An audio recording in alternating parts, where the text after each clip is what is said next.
Oke, baik. Assalamualaikum warahmatullahi wabarakatuh. Pagi ini kita akan membahas tentang benda terapung dan kestabilannya. Oke, baik. Nah, sebelum kita memulai pembahasan tersebut, kita akan menonton sebuah video terlebih dahulu. Ya. Oke, videonya ini.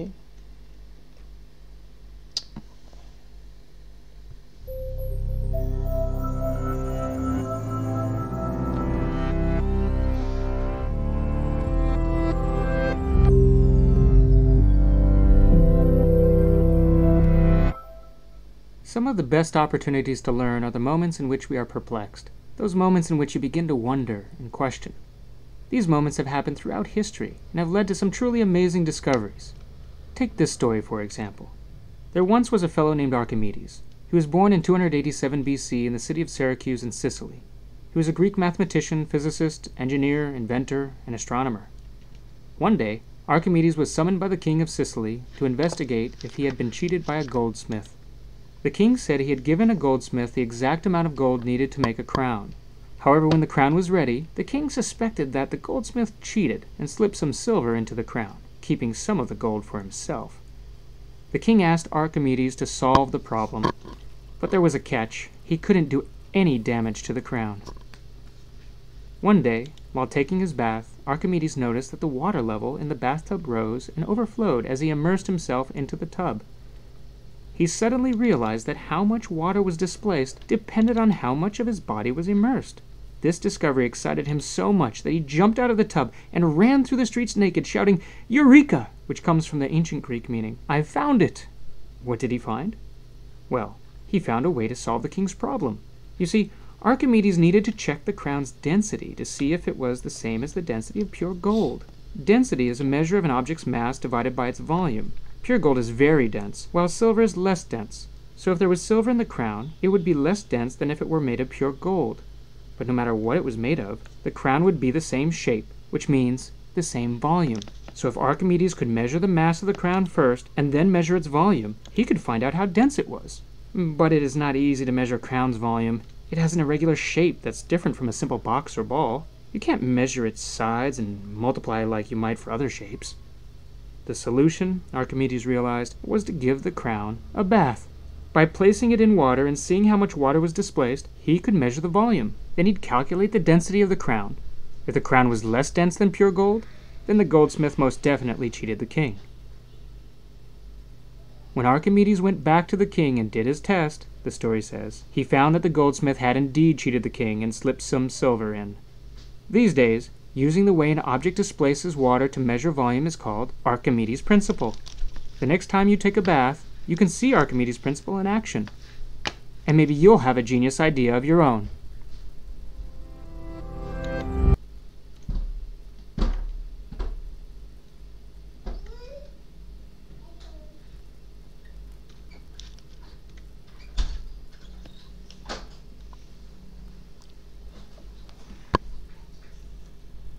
Oke, baik.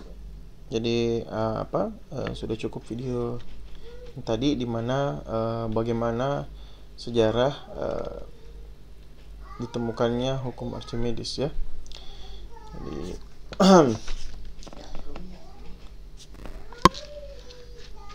oke, nah berikutnya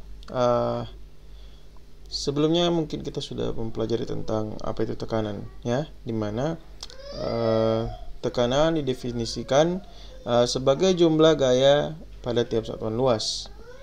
Jadi apabila gaya terdistribusi secara merata pada suatu luasan, maka tekanan dapat ditentukan dengan membagi gaya dengan luas.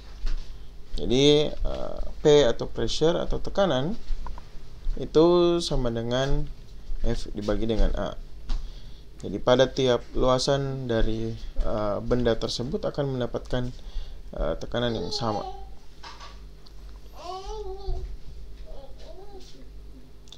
Nah, jadi pressure juga bisa didapatkan dengan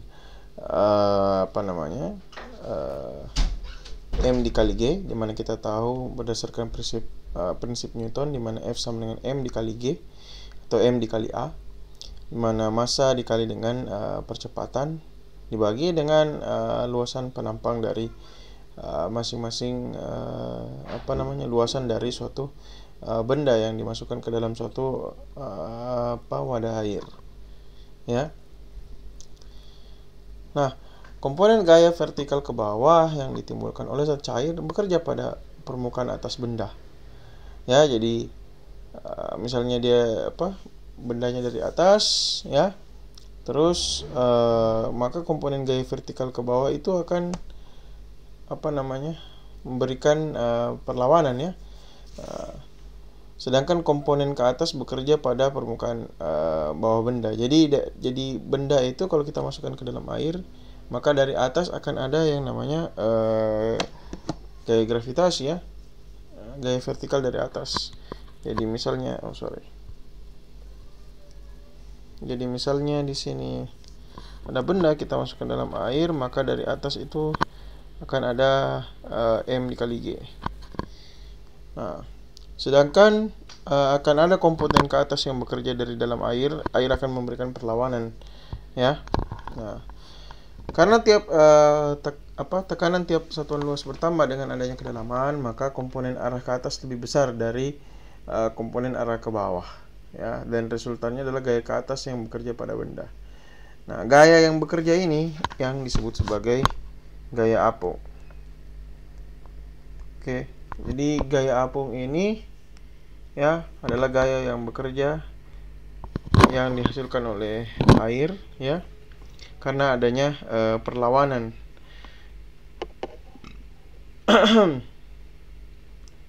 Nah, jadi kita perlu ketahui juga bahwa tekanan yang dihasilkan oleh air itu tersebut, ya, akan semakin bertambah, ya, dengan kedalamannya. Jadi semakin dalam maka akan semakin besar tekanan yang dihasilkan oleh suatu zat cair, ya. Nah, oke, tadi sempat disebutkan bahwa selain ada gaya apung untuk melawan ke atas tadi, ya, ada juga, ya, yang namanya gaya berat atau biasa disebut juga sebagai gaya gravitasi. Jadi gaya gravitasi ini adalah gaya yang bekerja karena memiliki gaya berat, ya, pada benda. Nah, oleh karena kedua gaya tersebut saling berlawanan, maka harus dibandingkan besarnya. Nah, ketika gaya berat itu dia, ya, kalau gaya lebih besar gaya berat, ya. Di sini gaya berat. Ketika gaya beratnya di sini lebih besar, maka dia akan tenggelam. Sedangkan ketika gaya beratnya lebih kecil, ya, maka benda tersebut akan terapung. Prinsipnya seperti itu, ya. Ya, prinsip equilibrium saja, prinsip kesetaraan. Jadi yang mana yang lebih besar, yang mana lebih dominan. Kalau lebih dominan yang atas, maka yang dari atas, maka dia akan ke bawah. Kalau dia ke bawah itu disebut tenggelam. Sedangkan kalau lebih besar gaya yang ke atas daripada gaya yang ke bawah, maka benda ini akan muncul ke atas atau biasa disebut dengan kata terapung. Nah, apabila suatu benda diletakkan pada zat cair, maka benda tersebut akan tenggelam, terendam, atau mengapung pada zat cair. Yang hal ini tergantung pada prinsip gaya berat dan gaya apung yang sudah dijelaskan barusan. Nah, inilah yang biasa disebut dengan hukum Archimedes. Tadi kita sama-sama sudah melihat contoh cerita tentang bagaimana seorang Archimedes menemukan prinsip tersebut, ya. Hal ini didapatkan ketika sedang mandi, ya. Dimana dia pergi berendam, terus pada saat dia berendam, air yang ada di dalam baknya tumpah, sehingga itu memberikan ide untuk dia memecahkan persoalan yang diberikan kepadanya, ya, karena diminta untuk mengukur suatu mahkota, ya, apakah mahkota tersebut 100% emas atau tidak. Nah, akhirnya dengan adanya prinsip tersebut, sehingga Archimedes bisa memecahkan masalah yang ditanyakan oleh raja. Nah, jadi hukum Archimedes ini menyatakan bahwa benda yang terapung atau terendam dalam zat cair akan mengalami gaya apung yang besarnya sama dengan zat cair yang dipindahkan benda tersebut. Artinya, dengan kata lain, apabila benda terendam atau terapung di dalam zat cair, maka resultan gaya yang bekerja padanya adalah sama dengan perbedaan antara tekanan ke atas oleh zat cair ya pada benda dan gaya ke bawah karena berat benda. Oke. Jadi resultan gaya yang di dalam artian di sini kita berbicara tentang directionnya itu ke bawah, vertikal ya. Resultan gaya ke bawah dari suatu benda ini itu rumusannya adalah Fy-nya itu sama Fz ya, lebih tepatnya. Fz-nya itu sama dengan ya gaya berat ya dikurangi gaya apung. Jadi yang mana lebih dominan, jadi itulah yang akan mendominasi Fz-nya. Ya. Jadi benda itu tenggelam dengan terapung itu tergantung pada ini ya, gaya berat dengan gaya apung. Ini FB, FA, kenapa G? Oke, baik. Nah, dipandang suatu benda sembarang misalnya terendam di dalam zat cair diam, maka gaya-gaya yang bekerja pada benda tersebut adalah gaya hidrostatis. Saya rasa semuanya sudah dapat ya materi tentang gaya hidrostatis. Jadi gaya hidrostatis ini bekerja kepada suatu benda yang dimasukkan ke dalam air. Jadi untuk direksi X-nya ya, maka dia akan mendapatkan tekanan dari kiri dan kanan, dari depan dan belakang ya. Jadi ada Fx dan ada Fy ya. Tapi di sini Fy-nya tidak tertulis. Nah, setelah itu dia mendapatkan Fd dan Fu ya. D itu maksudnya Fd itu artinya gaya ke bawah, force down, sedangkan Fu itu adalah force up, artinya gaya untuk menekan ke atas. Nah, dari sini ya kita bisa melihat bagaimana kesetimbangan antara gaya yang dihasilkan oleh gravitasi, gaya yang dihasilkan oleh gaya apung, dan juga gaya yang berasal dari X dan Y directionnya ya, karena ini kan Z direction ya, atas bawah itu Z direction, sedangkan ada juga gaya X dan Y.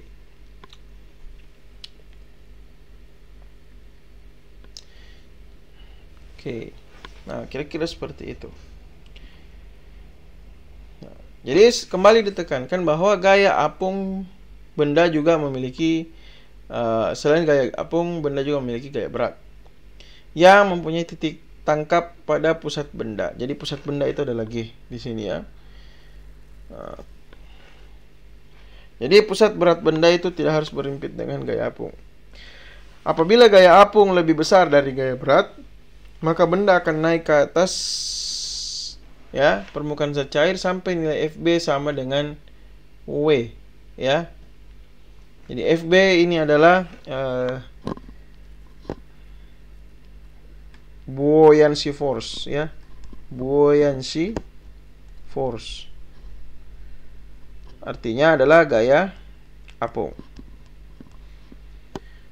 sedangkan W ini adalah weight yang artinya berat.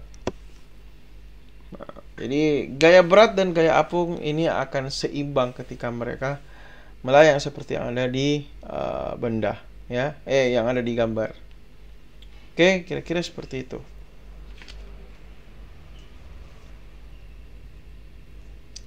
Nah, jadi apabila gaya berat itu sama dengan gaya apung, maka benda akan terendam. Nah, benda akan tenggelam apabila gaya berat lebih besar dari gaya apung, dan benda akan turun ke bawah. Nah, apabila benda terapung di dalam zat cair seperti yang ditunjukkan pada gambar ini yang di sebelah ya, maka gaya apung sama dengan berat volume zat cair yang dipindahkan oleh sebagian benda yang berada di bawah permukaan zat cair tersebut. Ya. Jadi ini adalah ya D ini. Itu adalah volume zat cair yang dipindahkan oleh benda ini ya. Ini kedalamannya ya. Jadi air yang keluar ya, anggaplah ini di dalam wadah tertentu. Air yang keluar ini merupakan volume air yang keluar dari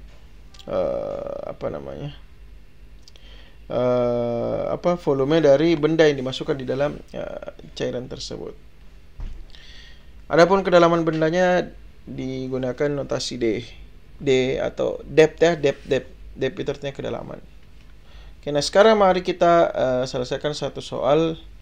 Jadi di sini ada sebuah batu ya, yang dia kalau di udara beratnya adalah 300 Newton ya.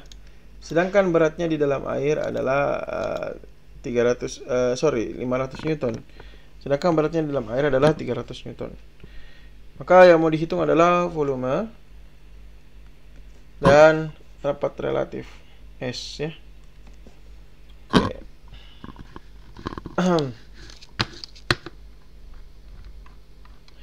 Nah, sekarang yang perlu kita ketahui apa saja? Pertama kita perlu tahu berapa kira-kira W-nya di W di udara, berapa W kalau dia di air. Nah, bagaimana cara mengetahuinya? Nah, kita menggunakan prinsip pertama adalah FB ya, gaya apung itu sama dengan berapa. Cara membandingkan cara mengetahui gaya apungnya adalah beratnya di udara ya dikurangi dengan beratnya pada air ya. Nah, setelah kita mendapatkan berapa berat di udara dan berapa beratnya di air, kita bisa simpulkan kira-kira berapa ininya ya, berapa gaya apungnya. Nah, di sini kita punya 500 dan 300. Maka di sini 500 dikurang 300 ini sama dengan 200. Ya, kira-kira seperti itu. Nah, sekarang kita sudah punya kira-kira berapa nilai FB-nya atau gaya apung. Nah, setelah kita mendapatkan berapa gaya apungnya, maka kita akan mengetahui ya kira-kira berapa berat air yang dipindahkan oleh batu ya. Jadi berat air yang dipindahkan oleh batu itu ya sama dengan berat dari sama dengan gaya apung tersebut ya. Kira-kira seperti itu. Nah, sekarang karena kita sudah mengetahui berapa kira-kira berat air yang dipindahkan oleh batu ya, maka di sini kita bisa hitung kira-kira berapa volumenya ya. Kan tadi yang ditanyakan adalah berapa volumenya. Nah, sekarang untuk menghitung kira-kira berapa ininya ya, berapa volumenya, maka di sini FB sama dengan berat jenis ya. Ini disebut sebagai berat jenis ya. Berat jenis itu adalah rho dikali G ya, itu sama dengan berat jenis. Oke, nah sekarang berat jenis itu dikalikan dengan volume, itu sama dengan gaya berat ya. Gaya apung ini FB ya. Gaya apung itu sama dengan berat jenisnya ya. Berat jenisnya dikali dengan volume. Jadi ini V tapi bukan velocity ya. V ini volume. Nah, sekarang kita sudah punya nilai rho-nya kita pakai 1000 saja ya. Terus 9,81. Atau kalau mau lebih simpel, tidak usah pakai 9,81, kita pakai 10 saja sini. Untuk menggunakan perhitungan dikali dengan V. Nah, terus kita kan sudah punya FB-nya tadi sama dengan 200, artinya 200 sama dengan rho. Rho-nya tadi dikali G ya, dikali V, artinya 10.000 V. Nah, kira-kira seperti ini ya. Nah, setelah kita dapatkan seperti ini, maka kita tahu bahwa V itu sama dengan 200 per 10.000. Ini hilang, 2 per 100 sama dengan 0,02. Ya. Ini satuannya meter kubik. Nah, kira-kira seperti itu ya, mengerjakan soal seperti ini. Nah, setelah kita mengetahui kira-kira berapa volume airnya, jadi volume batunya, maka yang perlu kita cari berikutnya itu adalah apa tadi itu? Rapat relatif batu. Ya. Rapat relatif batu. Nah, untuk mengetahui kira-kira berapa rapat relatif batu, maka kita hitung kira-kira berapa W ketika dia ada di udara, ya. W udaranya itu adalah 300, ya. W udara itu sama dengan rumus yang sama dengan ini, ya. Rumus yang sama. Nah, ini kan tadi untuk menghitung gaya apung. Nah, sekarang kita mau menghitung gaya berat ketika berada di udara, ya, bukan ketika dia berada di air. Nah, di sini kita pakai rho dikali G dikali dengan V, ya, sama dengan. Nah, di sini kita sudah punya berapa? Kita sudah punya berapa rho-nya? Rho-nya itu adalah rho-nya yang justru kita tidak ketahui, ya, karena kita mau tahu rapat relatifnya. Rho-nya tidak diketahui. Nah, tapi kita sudah punya nilai G-nya itu 10. Terus rho dikali 10 dikali V-nya itu 0,02. W di udara tadi adalah 200. 500, ya, 500, ya. Maka rho sama dengan 500 dibagi dengan 10 dikali 0,02. Ya, 10 dikali 0,02 itu sama dengan berapa? 0,2, ya. Maka ini sama dengan 5 dibagi 0,02. 0,02 ya. 500 dibagi 0,2 itu sama dengan, berarti perlu dikali 5, ya. Artinya di sini 2500. Nah, sedangkan rapat relatif itu S itu sama dengan rho benda tertentu dibagi dengan rho-nya air. Nah, 2500 dibagi dengan 1000, maka ini sama dengan 2,5. Oke, jadi jawabannya adalah 2,5. Ya, 2,5 ini adalah non-dimensional, artinya tidak ada dimensinya. Kalau ini kan tadi massa per volume, artinya kilogram per meter kubik. Ya, ini tadi satuannya volumenya 0,02 meter kubik. Oke, itu adalah soal yang pertama. Oke, nah untuk soal yang kedua, soal yang berikutnya. Jadi sebuah kubus kayu dengan panjang sisinya 0,5, ya. Kalau kubus kan artinya kubus, ya. Artinya semua rusuknya sama. Oke. Artinya ini volumenya sama dengan 0,5 dikali 0,5 dikali 0,5. Artinya 0,125 kali, ya. Terus rapat relatifnya 0,6, ya. S sama dengan 0,6. Jadi kebaliknya yang tadi, ya. Ini yang kita ketahui justru S-nya berapa? 0,6, ya, sedangkan V-nya 0,125. Yang mau dihitung adalah berapa banyak yang terendam di dalam air.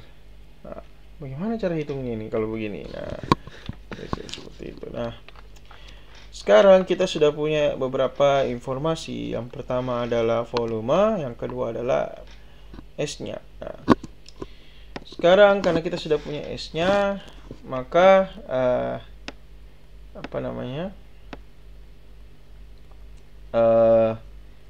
berapa S gamma air itu adalah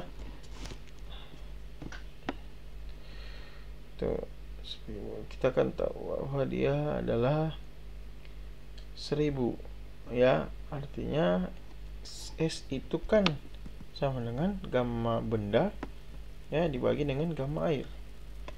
Maka gamma benda itu sama dengan ya 0,6 kali 1000.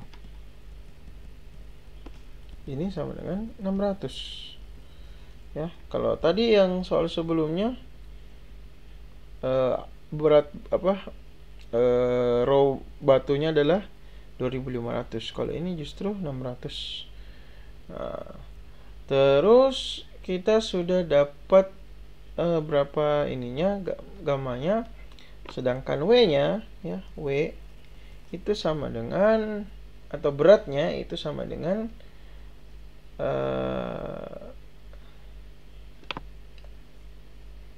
dikali dengan V-nya ya, kali dengan V-nya. Nah, ini 600 dikali dengan V 0,125. Maka di sini kita akan dapatkan berapa itu? 0,125 itu artinya 1/8 itu dari 675. Oke, ya, 75. Satuannya itu apa tadi?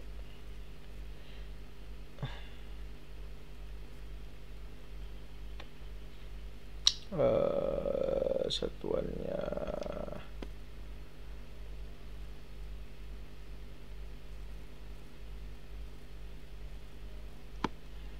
meter per second square. Masa kilogram meter per second square. Lah, kira-kira seperti ini. W-nya adalah ini ya. Sekarang,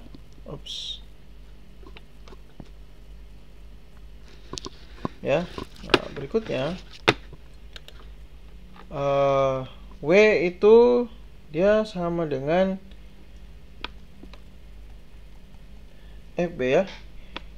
Kalian harus sama antara berapa W-nya dengan FB-nya. Nah, kira-kira seperti itu. Nah, W-nya itu kan tadi 75, sedangkan FB adalah, nah, ini bagaimana caranya cari FB-nya ya. Bagaimana cara cari FB-nya? Cara mencari FB-nya adalah pertama kita hitung dulu berapa air yang dipindahkan oleh benda, kira-kira berapa ya.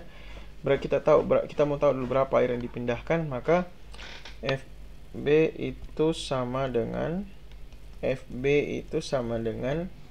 ya, sama rumus yang tadi. Nah, FB itu sama dengan, nah ini, gamma dikali dengan volume. Ya, gamma dikali dengan volume. Nah, gamma di sini adalah gammanya air ya, bukan gammanya benda.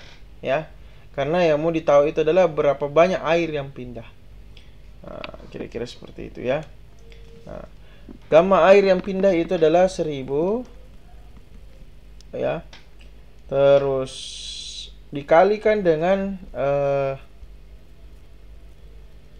berapa volume yang terendam ya. Nah, kalau masalah volume yang terendam, kalau misalnya di sini ada bak mandi, terus kita masukkan kayu di sini, maka yang sudah jelas kita tahu ini luasannya berapa, misalnya luasannya kan. Nah, yang kita tidak tahu itu adalah kedalamannya. Tadi kita sudah bahas kedalaman itu adalah D ya. Maka di sini adalah 0,5 dikali 0,5 dikali D. Sedangkan yang ditanyakan itu adalah D tadi ya. Hitunglah bagian kubus yang terendam dalam air. Artinya yang dihitung adalah D-nya. Nah, untuk mengetahui D-nya bagaimana? Ini FB-nya kita hitung dulu. 1000 dikali 0,5 kali 0,5 sama dengan 0,25. Artinya 0,25 sama dengan 250 D dikali D ya, karena D-nya masih unknown, artinya tidak diketahui. Artinya 75 250 dikali D. Sedangkan 75 dibagi dengan 250 itu sama dengan D. Maka D itu sama dengan berapa ini? 75 itu berapa ya? Ini 25. Nggak bisa dibagi 3 ya. Bagi 5 itu 15. Bagi 5 ini sama dengan 50. 3 10. Oke, artinya D sama dengan 0,3 ya. Nah, karena D-nya 0,3 maka dapat disimpulkan bahwa air yang terendam ini air yang terendam lagi. Bagian kubus yang terendam